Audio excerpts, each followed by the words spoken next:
não se dava bem de jeito nenhum com o judeu.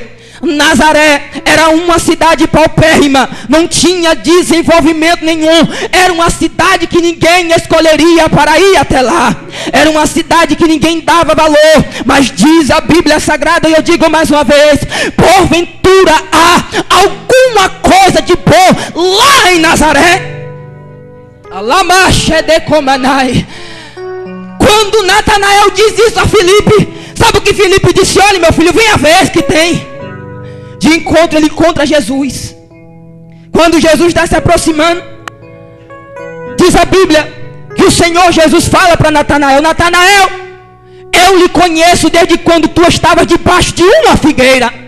A história bíblica me afirma a dizer que quando Jesus utiliza esta situação, foi no tempo quando o tirano Herodes matava as crianças que tinham 2 anos. Jesus tinha 2 anos e fugiu para o Egito. Estava Natanael debaixo de uma figueira, coberto ele por folhas. A sua mãe cobriu para que não fosse morto. Quando ele diz isso, Natanael lembra da história que a sua mãe contou e diz: verdadeiramente ele é um profeta.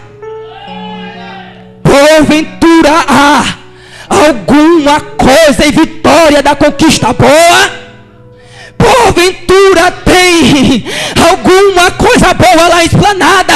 Eu sou prova disso, eu estou aqui. Porventura tem alguma coisa boa na Assembleia de Deus de Vitória da Conquista? Tem você, tem você, tem você. Levante a tua mão.